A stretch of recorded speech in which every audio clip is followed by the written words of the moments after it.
Salut la compagnie, c'est moi, le docteur Senaye Aksoy, à votre service pour un safari exceptionnel dans la jungle de la gynécologie et de la reproduction.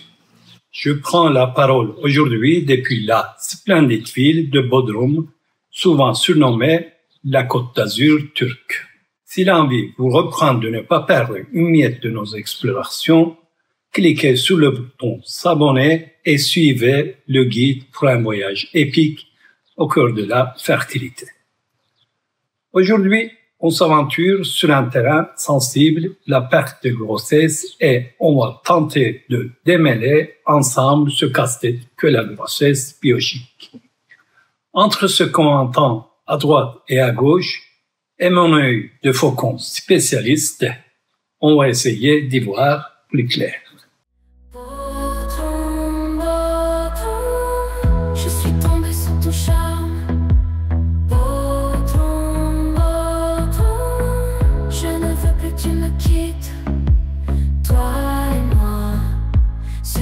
Plage dorée.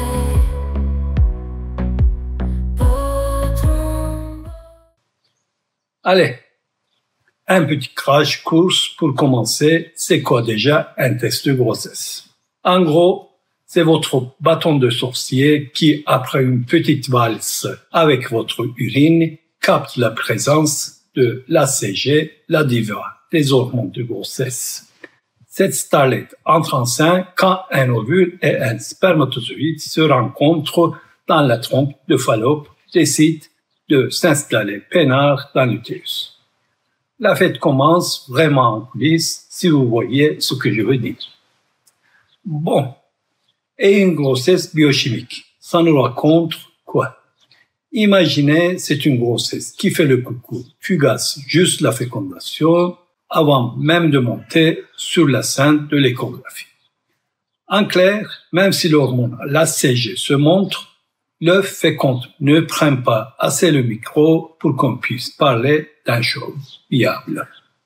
C'est moche, assez fréquent, mais essentiel de capter que vous n'êtes pas en solo dans cette galère et qu'il y a des astuces pour piger et passer à autre chose.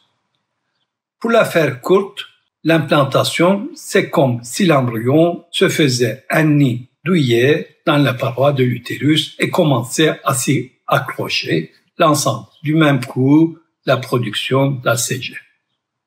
C'est cette hormone qui, en faisant son petit tour dans votre sang, transforme le test de grossesse comme positif. Normalement, vers la 4e semaine de grossesse, le test devrait vous faire un clin d'œil. Et dans l'univers parallèle des grossesses, ça veut dire que vous êtes enceinte depuis 4 semaines.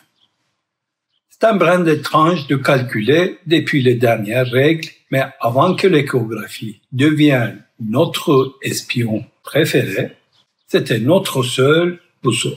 Avec un cycle de 28 à 29 jours, dire mes règles jouent les prolongations de 4 semaines, c'était le point de départ pour estimer l'âge du petit passager sans menstruation. Mais attention, ce système, il a ses failles.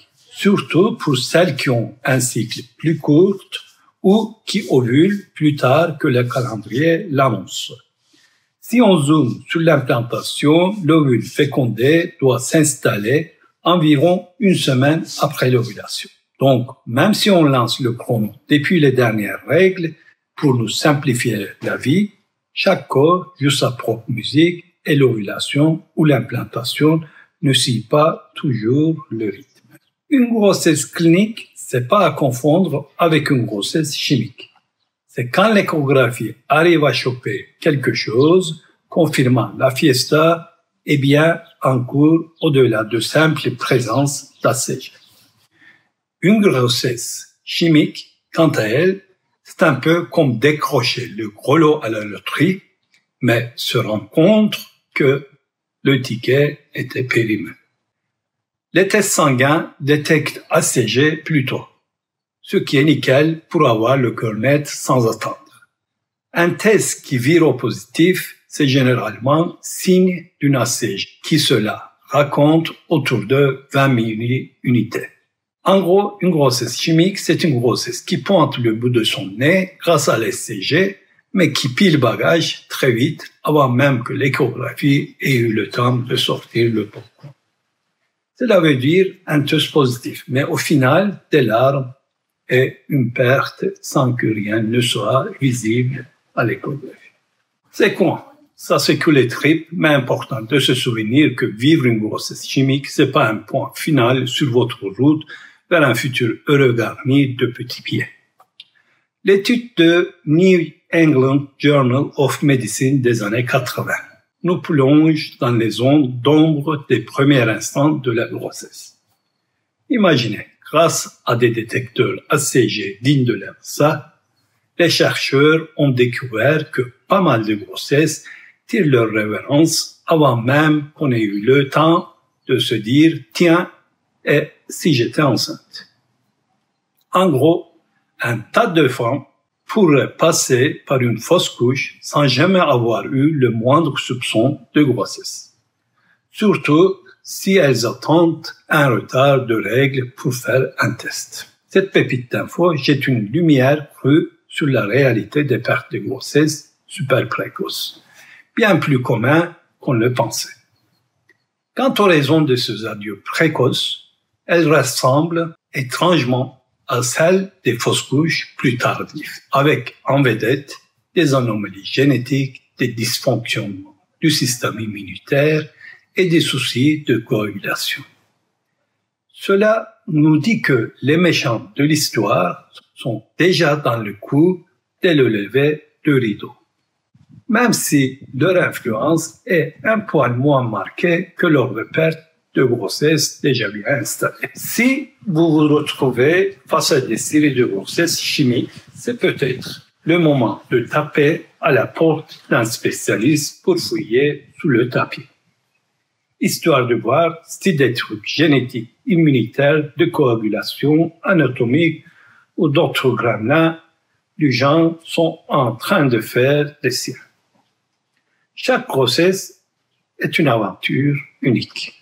Et même si les stats nous donnent une esquisse, elles ne racontent pas toute l'histoire. Des épaules sur lesquelles pleurer et des oreilles attentives sont là à chaque étape pour ceux qui affrontent les difficultés de la fertilité ou de la grossesse. Perdre une grossesse visible à l'échographie ou non, c'est une épreuve de taille. Si vous êtes en plein dedans, gardez en tête qu'il y a toujours une lueur quelque part au bout du tunnel. Allez, voilà tout ce que je voulais vous raconter aujourd'hui. Restez en bonne santé. À la prochaine.